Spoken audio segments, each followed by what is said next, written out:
രചകൻ ഉളിയന്നൂർത്തച്ഛനും പിന്നെ നമസ്കാരം. ആർദ്രാമൃതം ചാനലിലേക്ക് ഏവർക്കും സ്വാഗതം.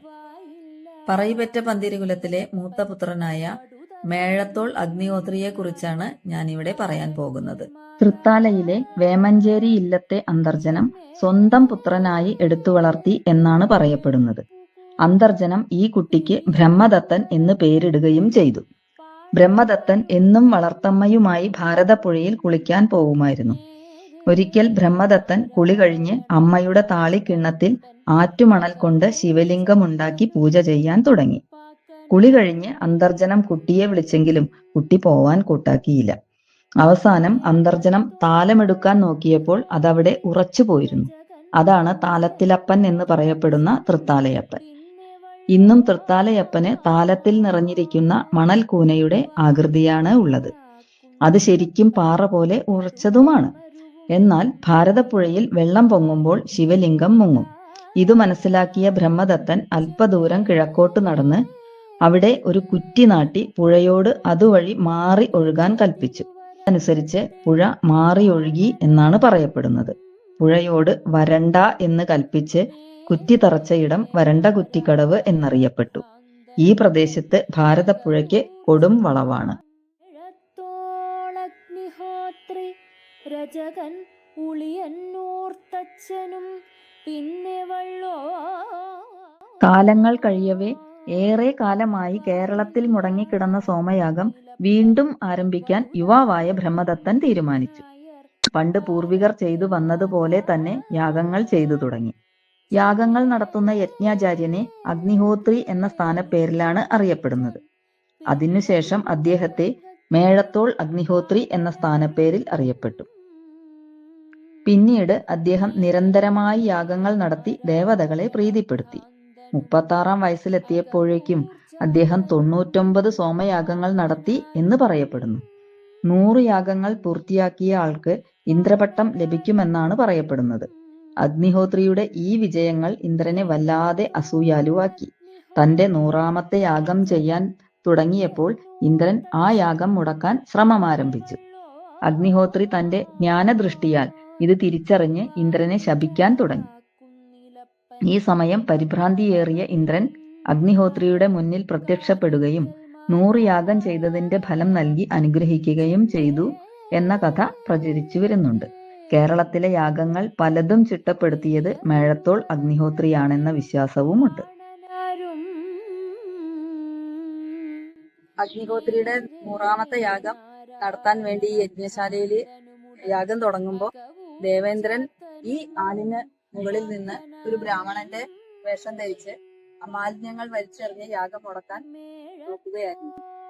അദ്ദേഹത്തിന്റെ പിൻതലമുറക്കാർ ഇപ്പോഴും ഈ ഇല്ലത്ത് താമസിക്കുന്നുണ്ട്. അവരെ നമുക്കൊന്ന് പരിചയപ്പെടാം.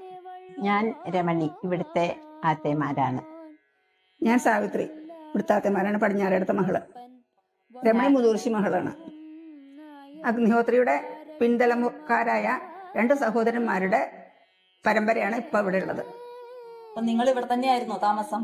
പണ്ട് പുരാതന കാലത്ത് ഇവിടെ തന്നെ താമസിച്ചായിരുന്നു. പിന്നെ ഞങ്ങള് എന്റെ മാരേജ് കഴിഞ്ഞപ്പോ ഞങ്ങള് ഇവിടെ തന്നെ ഇങ്ങോട്ട് തന്നെ വന്നു. ഈ വേമഞ്ചേരിയിലും കടമ്പൂരും ഒക്കെ ഒന്നന്നെയാണോ? അതെ, കേട്ടിട്ടുണ്ട്. ഒന്നന്നെയാണ്. കടമ്പൂര് ദേശാണ്. അത് പുന്നത്തൂര് നമ്പി എന്തോ എന്തിനാണെന്ന് ദാനം കൊടുത്തതാണ് ആ ദേശം. അപ്പൊ അവിടുത്തെ പ്രധാനപ്പെട്ട നമ്പൂരി ആയതുകൊണ്ട് എല്ലാവരും കടമ്പൂരമ്പൂരി എന്ന് പറയും. അതാണ് ഇവിടുന്ന് തന്നെയാണ്. പക്ഷെ രേഖയിലൊക്കെ വേമഞ്ചേരി മന എന്നാണ് എഴുതുക. പക്ഷെ പറയുമ്പോ കടമ്പൂരമ്പൂരി എന്നാ പറയാം. വേമഞ്ചേരിയമ്പൂരി എന്ന് പറയില്ല, കടമ്പൂരമ്പൂരി എന്നാ പറയാ. പിന്നെ ഈ പെരയ്ക്ക് വേറൊരു പേരും കൂടി ഉണ്ട്. പാണ്ഡികശാല എന്നും വേമഞ്ചേരി മന എന്നും പേരുള്ള കടമ്പൂർ മന എന്നാണ് അറിയാം രേഖയില്. അങ്ങനെയാണ്. അഗ്നിഹോത്രിയും കുടുംബം ഇവിടെ തന്നെയാ താമസിച്ചിരുന്നത്. പിന്നെ കാലം കൊണ്ട് ആൾക്കാർ കുറവായി. അപ്പൊ പിന്നെ ഇവിടെ ഒരു അമ്പലാക്കി പൂജക്കാര് മാത്രം സ്ഥിരം ഉണ്ടാവും. പിന്നെ കുടുംബാംഗങ്ങളെല്ലാം കൊല്ലത്തിൽ ഇടയ്ക്കിടയ്ക്ക് ഭജനത്തിന് ഇവിടെ വരും.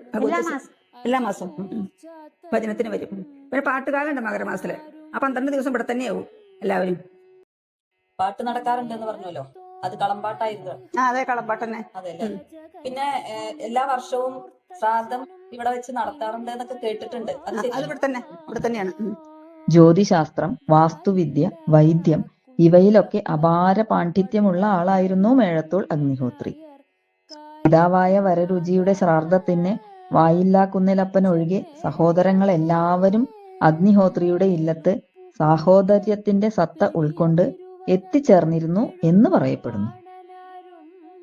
ചോളരാജ്യത്ത് ഒരു വലിയ വരൾച്ച ഉണ്ടായപ്പോൾ കാവേരി നദിയിൽ ചിറകെട്ടാൻ പോയ അഗ്നിഹോത്രി നദിയിൽ മുങ്ങി നിവർന്നപ്പോൾ 3 ശൂലം പൊങ്ങി വന്നു എന്ന് പറയപ്പെടുന്നു.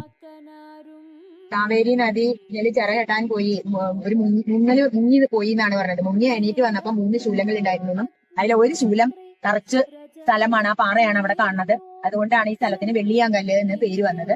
അതേപോലെ സ്വർണ്ണശൂലം അഗ്നിഹോത്രിയുടെ വേമഞ്ചേരി മനക്കിലെ തെച്ചിത്തറയിലാണ് സ്വർണ്ണശൂലം തറച്ചിട്ടുള്ളത്. ഇവിടുന്ന് 2 കിലോമീറ്റർ പോയാൽ കൊടിക്കുന്ന അമ്പലത്തിലെ കൊടിക്കുന്ന ഭഗവതിയുടെ അവിടെയാണ് സ്വർണ്ണശൂലം തറച്ചത്, അല്ല ചെമ്പ് ശൂലം തറച്ചത് എന്നാണ് ഐതിഹ്യം പറയുന്നത്.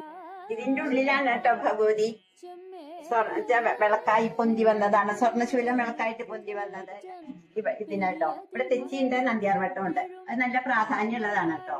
ഈ തെച്ചി ഉണങ്ങിയിട്ടുണ്ടെങ്കിൽ ഇവിടുത്തെ സന്താനം, ഇവിടുത്തെ പരമ്പര ഇല്ലാണ്ടാവുന്നാണ് ഐതിഹ്യത്തിൽ. അങ്ങനെ ഉണ്ട്. പിന്നെ ഈ തെച്ചിപ്പൂവും ഇവിടുത്തെ ഈ നന്ദ്യാർവട്ടപ്പൂവും എടുത്തിട്ട് ഇവിടുത്തെ ആത്തേമാരോടും ഇവിടുത്തെ മകളേരും ഇവിടെ ജനിച്ചവരും ഇവിടേക്ക് വന്നവരും ഭഗവതിക്ക് ചാർത്തും. അതിനൊരു പ്രത്യേക മന്ത്രമുണ്ട്, പാരമ്പര്യ മന്ത്രമുണ്ട്. അഗ്നിഹോത്രി ഒരു വ്യക്തി മാത്രമല്ല, പാരമ്പര്യത്തിന്റെയും ആത്മീയതയുടെയും പ്രകൃതിയോടുള്ള ആദരവിന്റെയും ജ്വാല തലമുറകളിലേക്ക് പകരുന്ന ഒരു ജീവിക്കുന്ന സന്ദേശമാണ്. മറ്റൊരു മഹത് വ്യക്തിത്വത്തിന്റെ കഥയുമായി വീണ്ടും കാണാം. കാത്തിരിക്കുക. നായർ കാരക്കൽ മാതാ ചെമ്മേ